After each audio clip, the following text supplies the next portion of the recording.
the sensation, of reaching that point where I knew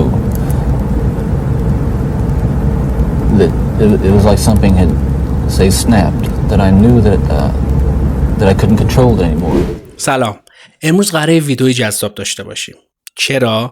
به خاطر اینکه قراره یکی از معروفترین و مخوفترین و جذابترین قاتل‌های سریالی دنیا رو، آخرین مصاحبه شو، یعنی روز قبل از مرگش، روز قبل از اعدامش، آخرین مصاحبهش رو ببینیم، تحلیلش کنیم و بررسیش کنیم. این آدم کسی نیست جز تد باندی. این ویدیوی دومی که ما راجع به تد باندی داریم میسازیم. ویدیوی اول راجع به فکت های عجیب راجع به تد باندی بود و چون استقبال خوبی ازش شد، این دفعه قراره که مصاحبهش رو بررسی بکنیم. قبل از اینکه بخوایم ویدیو رو شروع بکنیم، یه توضیح کوچیک بهتون بدم. تد باندی کسیه که هر کسی که به مبحث ترو کرایم علاقه داشته باشه، اولین اسمی که میشنوه معمولا تد باندیه، یا اصلا نمیشه که شما اسم تد باندی رو نشنیده باشید توی جمع قاتل‌های سریالی. این آدم کسی بوده که تو دهه 70 و 80 حدود 35 زن رو که به آمار رسمی اعلام شده به قتل رسونده، اما این آمار میگن خیلی بیشتر از این هاست و این 35 تا کسایی بوده که تونسته بودن اجسادشون رو پیدا بکنن و تاییدشون بکنن. و جونم براتون بگه که این آدم روش‌های مختلفی داشته، متدهای مختلفی داشته، آدم خیلی جذاب و کاریزماتیکی بوده، تحصیل کرده بوده و هیچ چیزش از نظر ظاهری به قاتل‌های سریالی نمیخورده. به خاطر همین بهتون پیشنهاد میدم که اگر این مصاحبه رو میبینید، بعدش اگر از تد باندی زیاد اطلاع ندارید که بعید میدونم، برید چند تا مستند خوب ازش ببینید که قشنگ با این آدم آشنا بشید. حالا طبق معمول بدون که وقت رو تلف کنیم بریم سراغ مصاحبه. خب این مصاحبه چه زمانی اتفاق میفته؟ این مصاحبه زمانی اتفاق میفته که تد باندی دستگیر شده، یه تقریبا 10-11 سالی هم از دستگیریش میگذره، دادگاهاش تموم شده و محکوم به اعدام شده و این مصاحبه دقیقاً یک روز قبل از روز اعدام تد باندیه. توی ابتدای مصاحبه مجری ازش میپرسه که چی شد که این اتفاق افتاد؟ چی شد تو به این راه کشیده شدی و این داستان‌ها به یک قاتل سریالی تبدیل شدی؟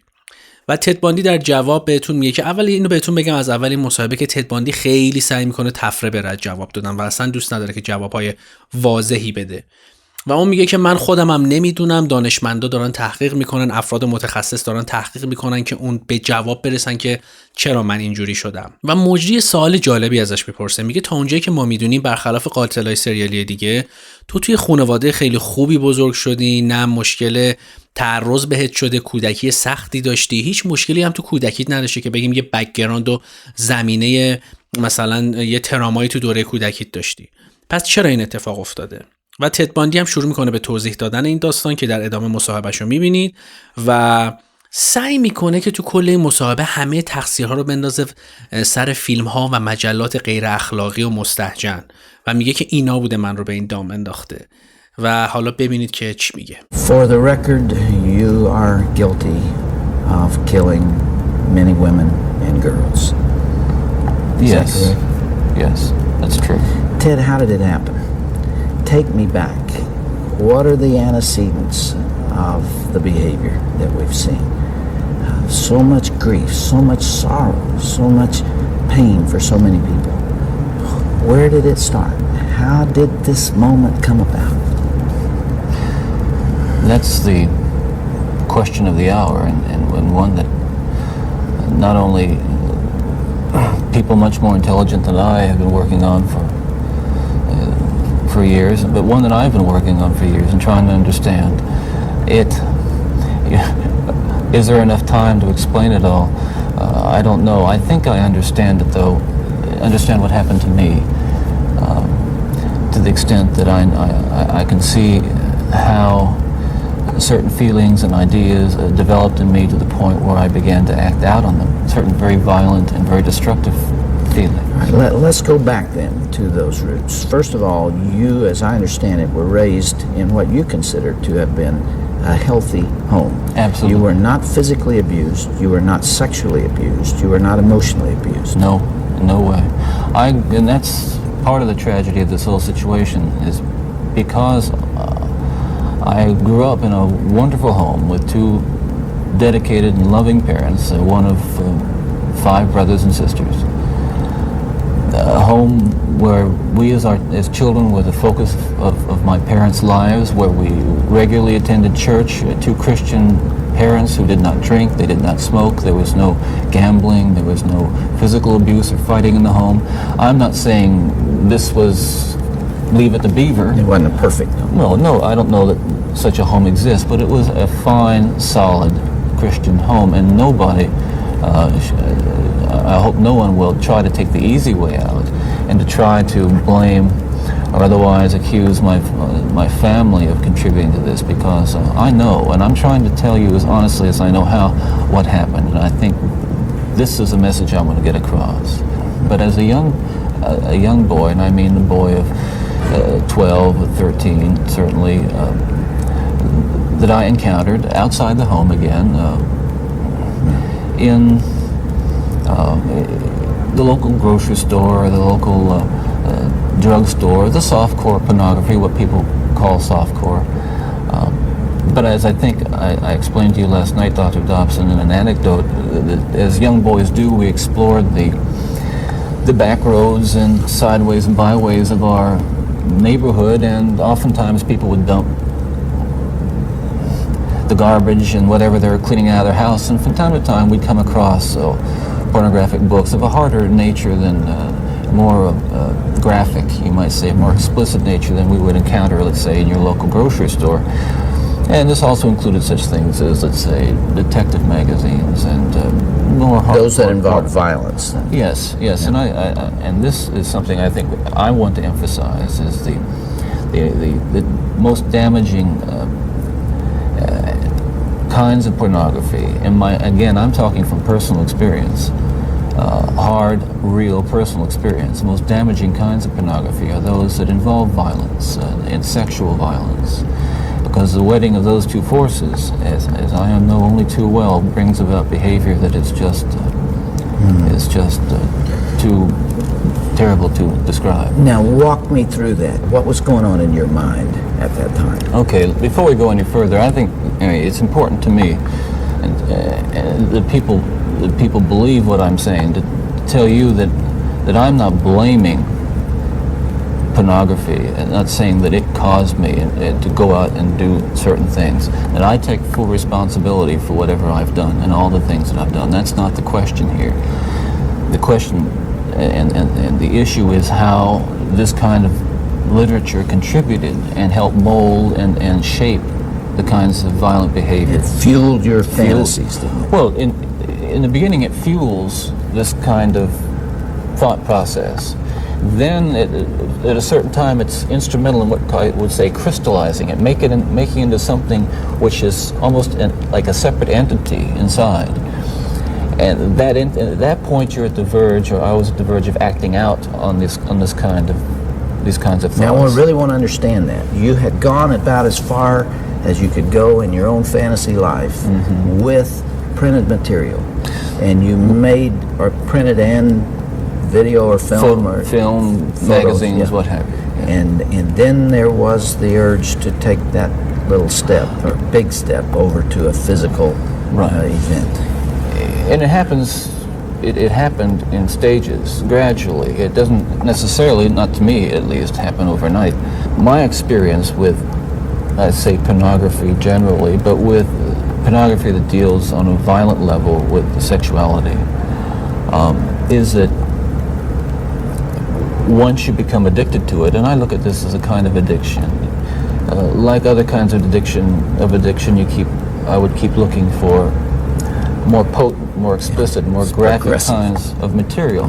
Like an addiction, you keep craving something which is harder, something which gives you a greater sense of excitement, until you reach the point where the pornography only goes so far. You reach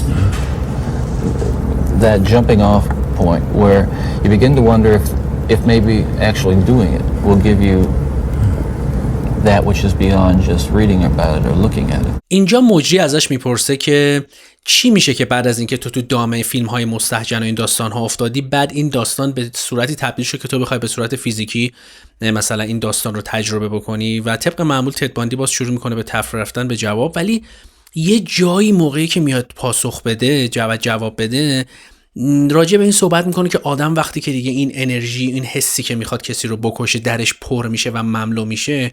و اونجای ویدیو رو براتون پاز میکنم، یه حالتی میکنم که بتونید ببینید.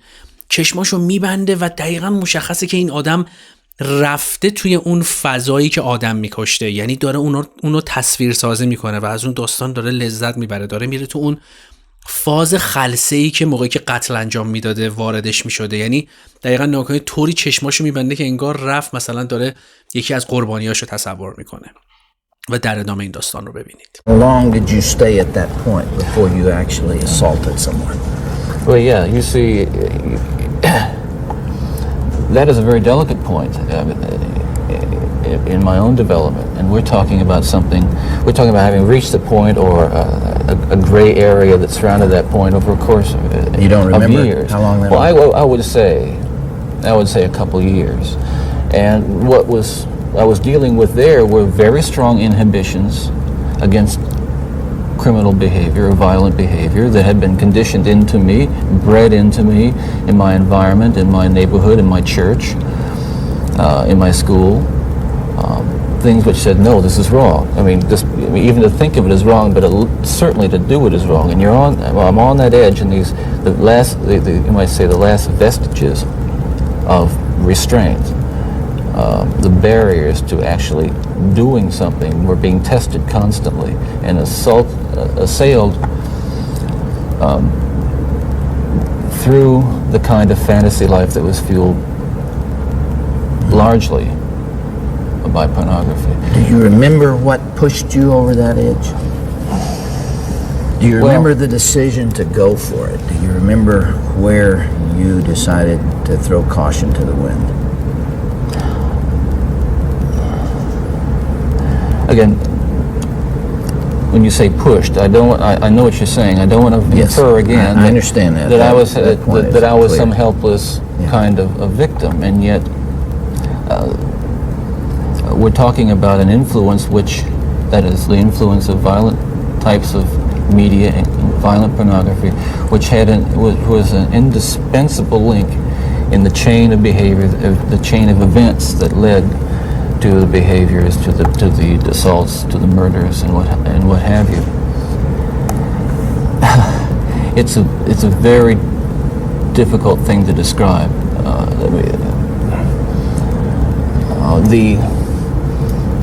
The sensation, of reaching that point where I knew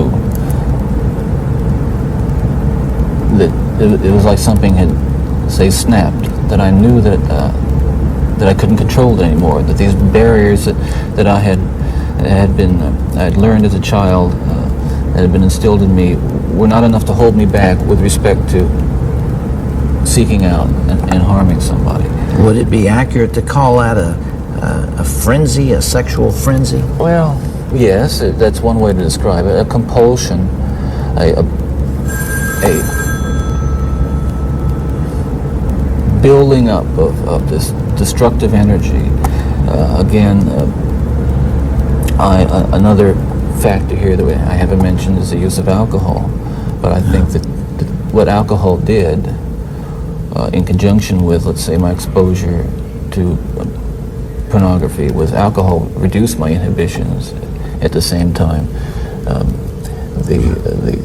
the fantasy life that was fueled by pornography eroded them further. In the early days, you were nearly always about half drunk when you did these things. Is that right? Yes. Was that always true?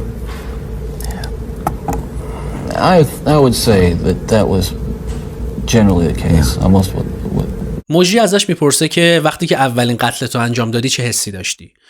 و اونم میگه که مثلا اولین بوده که بعدش مثلا وحشت کردم، باورم نمیشد که من همچین قابلیت‌هایی داشته باشم و یکم به فکر فرو رفتم و فلان. از این داستانا توضیح میده که مثلا من پر از این انرژی شدم که نیاز داشتم به این داستان و بعد از اینکه اولین قتلم رو انجام دادم، درسته که بعدش مثلا وحشت کردم و این داستان‌ها، ولی اون انرژی من تخلیه شد و توضیح میده که بعدش به یک آدم نرمالی تبدیل شدم که میتونستم زندگی عادیم رو انجام بدم تا احتمالاً بعد از اینکه دوباره اون انرژی، اون حس بیاد سراغش و بخواد اون کار رو تکرار کنه.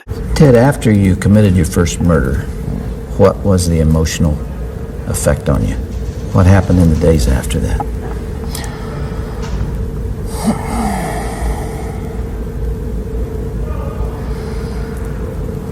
Well, again, please understand that even all these years later, it's very difficult to talk about it, and reliving it through talking about it is difficult to say the least, but I want you to understand what happened.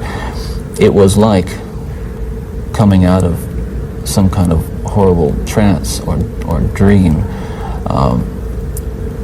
I can only liken it to after, I don't want to over-dramatize it, but to have been possessed by something so awful and so alien, and then the next morning wake up from it, remember what happened and realize that basically, I mean, in the eyes of the law, certainly in the eyes of God, you're responsible. To wake up in the morning and realize what I had done, and with a clear mind and all my essential moral and ethical feelings intact at that moment, absolutely horrified that I was capable of doing something like that. You really hadn't known that before? There is just absolutely no way to describe, first, the brutal urge to do that kind of thing, and then what happens is once it has been more or less satisfied and recedes, you might say, or spent, that sense, that kind of energy level recedes, and basically I became myself again. در ادامه تد باندی توضیح میده که من یک آدم خیلی معمولی با ظاهر معمولی با رفتارهای معمولی بودم و اصلا یعنی یک زندگی دوگانه داشتم. این قتل‌های من یک زندگی مخفی بودن و هیچ کس باورش نمی‌شده که من همچین آدمی باشم و همچین قابلیت‌هایی داشتم و همچین کارهایی بتونم بکنم. حتی میگه اطرافیان من بعد از اینکه فهمیدن من این کارو میکنم وحشت کرده بودن و اصلا باورشون نمیشد که من ممکنه یک قاتل سریالی باشم.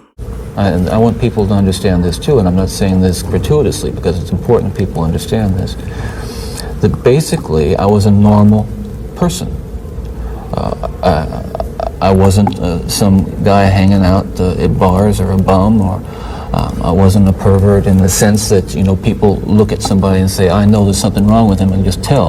I mean, I was essentially a normal person. I had good friends. I led a normal life, except for this one small but very potent and very destructive segment of it that I kept very secret and very close to myself and didn't let anybody know about it. And part of the shock and horror from my dear friends and family years ago when I was first arrested was that there was no clue. They looked at me and they looked at the all-American boy, and I wasn't perfect, but I want to be quite candid with you. I was okay. I was. The basic humanity and basic spirit that God gave me was intact, but unfortunately it became overwhelmed at times.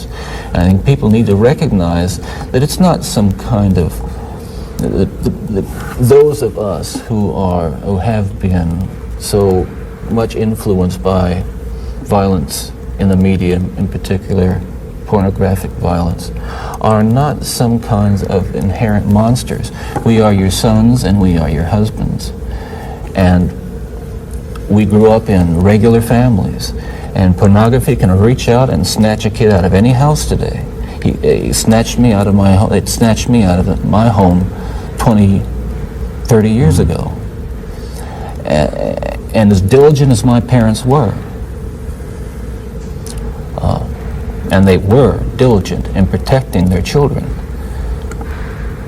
And as good a Christian home as we had, and we had a wonderful Christian home, there is no protection against the kinds of influences that are loose in a society that tolerates. مجری سوال مهم ازش میپرسه، میگه از اینکه این خانواده ها رو بدبخت کردی احساس پشیمونی و ندامت نمی‌کنی؟ و وقتی که صحبت کردن این آدمو میبینید درسته که به روی خودش نمیاره، ولی کاملا مشخصه که نه، اصلا احساس ندامت نمی‌کنه. یعنی واکنش اولیه‌ش واکنش غم انگیز که آره نیست، فقط توجیه میکنه و در نهایت مثلا میگه که آره درسته که من این کارو مثلا تایید نمیکنم، ولی بعد دوباره نمیگه که من متاسفم، کاش این کارو نمیکردم، کاش یه آدم دیگه‌ای بودم. و در ادامه خیلی راحت میگه که من به خدا ایمان آوردم، من به مسیحیت ایمان آوردم، دیندار شدم و فلان. یعنی این آدم دائم در حال توجیه کردنه و کاملا مشخصه که تو پشیمون نیستی از کارهایی که انجام دادی و خیلی هم اتفاقا ازشون لذت بردی. I'm sure, Ted, if I were able to ask you the questions that are being asked out there, one of the most important as you come down to perhaps your final hours, are you thinking about all those victims out there and their families who are so wounded, years later, their lives have not returned to normal. They will never return to normal. Absolutely. Are you carrying that load, that weight? Is the remorse there? Again, I know that people will accuse me of being self-serving, but we're beyond that now. I mean, I'm just telling you how I feel. But through God's help, I have been able to come to the point where much too late, but better late than never, feel the hurt and the pain that I am responsible for. Yes, absolutely. In the past few days, myself and a number of investigators have been talking about unsolved cases, murders that I was involved in. And it's hard to talk about all these years later because it revives in me all those terrible feelings and those thoughts that I have steadfastly and diligently dealt with, and I think successfully, with the love of God. And yet it's reopened that, and I felt the pain and I felt the horror again of all that. And I can only hope that those who I have harmed, those who I've caused so much grief,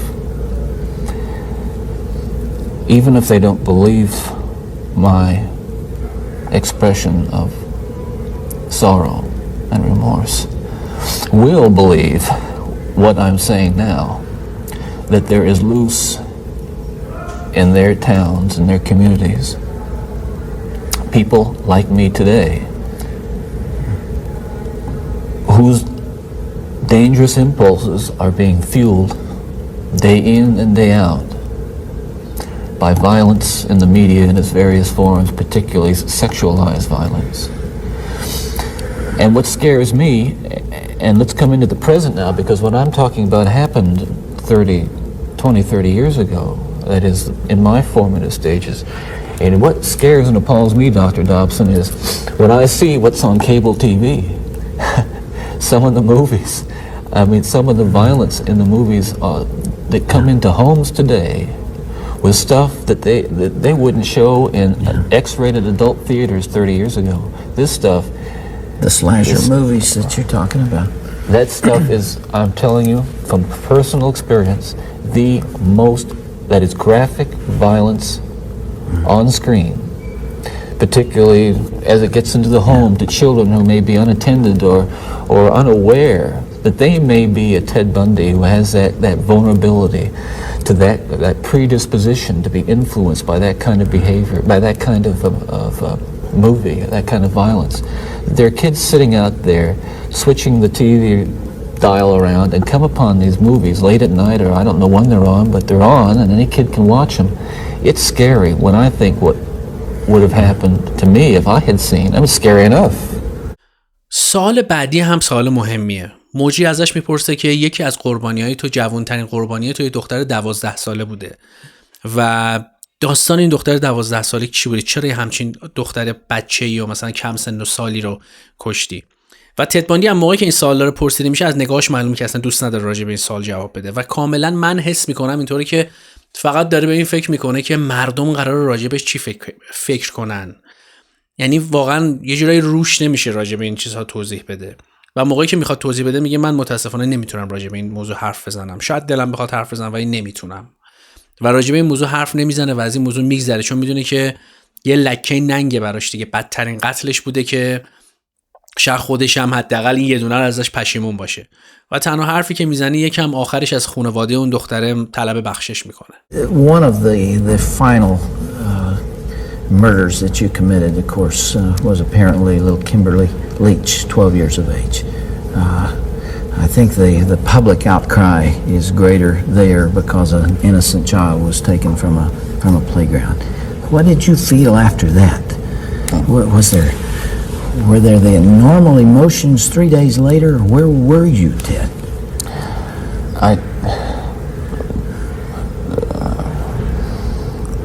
I can't really talk about that right now. That's too painful. I would like to be able to convey to you what that experience is like, but I won't be able to talk about that. Okay.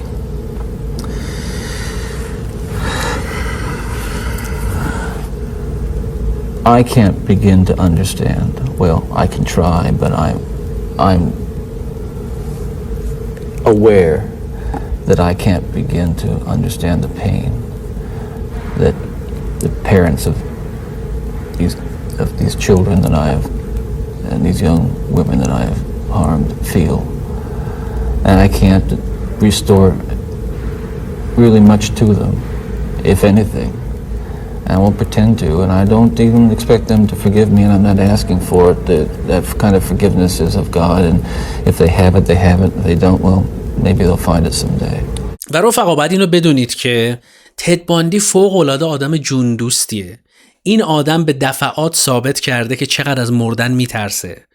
اولا که نشون میده این آدم چقدر ضعیفه. به نظر من اون قاتل سریالی هایی که فقط زنها رو میکشن اتفاقا آدمای خیلی ضعیفی هستن و در مقابل مردها هیچ ارزندامی نمیتونن بکنن. حداقل به نظر من تد باندی همچین آدمیه. و جونم براتون میگه که این آدم خیلی جون دوسته، به خاطر اینکه بارها سعی کرده فرار بکنه از زندان و بارها سعی کرده که با پلیس معامله بکنه که اعدامش نکنن. یعنی گفته آقا منو اعدام نکنید، در عوض من اطلاعات بیشتری راجع به قربانی ها بهتون بدم. اما به خاطر فشاری که با روی مقامات و پلیس و اینجور چیزا بوده آخر سر مجبور میشن اعدامش بکنن. ولی این آدم کاملا مشخصه که مردن میترسه و موجی ازش میپرسه که آیا به نظر خودت حکم اعدام برای تو منصفانه است؟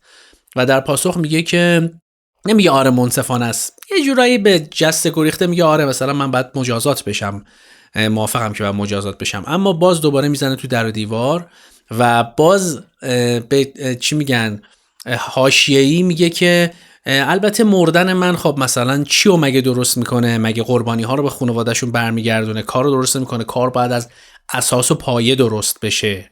منظورش اینه که داداش منو نکشید، مثلا منو کاری نمیکنه که منو بکشید، جون مادرتون به من حبس ابد بدید. Do you deserve the punishment the state has inflicted upon you? That's a very good question. And I'll answer very, very honestly. I don't want to die. I'm not going to kid you. I'll kid you not.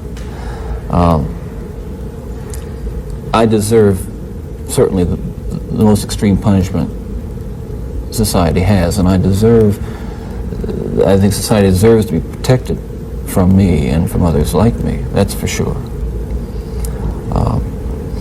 I think what I hope will come of our discussion is I think society deserves to be protected from itself because as we've been talking, there are forces at loose in this country, particularly again this kind of violent pornography, where on the one hand well-meaning decent people will condemn behavior of a Ted Bundy while they're walking past a magazine rack full of the very kinds of things that send young kids down the road to be Ted Bundys. That's the irony.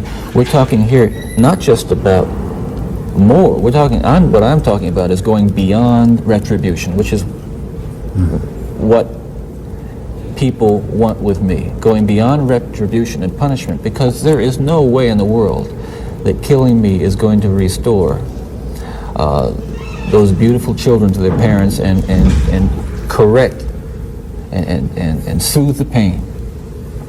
But I'll tell you, there are lots of other kids playing in streets around this country today who are going to be dead tomorrow and the next day and the next day and next month, because other young people are reading the kinds of things and seeing the kinds of things that are available in the media today. اما در واقع این آدم توی این مصاحبه که یه روز قبل از قتلش بوده خیلی حرفای مهمتری میتونست بزنه، اما فقط سعی کرد که خودش رو توجیه کنه و داستان رو بیاندازه سر فیلم‌های مستهجن جور داستان‌ها و میتونید بفهمید که چه شخصیت ضعیفی داره، چه شخصیت ترسویی داره. و در نهایت بعد از این مصاحبه هم مثل اینکه بامداد بعد از این مصاحبه تد باندی اعدام میشه، بیرون زندان همه خوشحالی میکنن، شادی در حال جشن گرفتن بودن و جونم براتون بگه که اون نقطه‌ای بوده که پرونده مخوفترین قاتل سریالی دنیا یعنی تد باندی بسته میشه. امیدوارم از این ویدیو لذت برده باشین. اگر بخواید که این ویدیو رو کاملش رو ببینید، یعنی این مصاحبه رو کاملش رو ببینید، لینکش رو توی وبسایت خودمون میذارم، میتونید برید اونجا دانلودش بکنید و با زیرنویس فارسی چسبیده که خودم از زیرنویسش کردم اونجا تماشا کنید و لذت ببرید. ممنونم که تا اینجا با من بودید و تا ویدیوی بعدی، خدا نگهدار.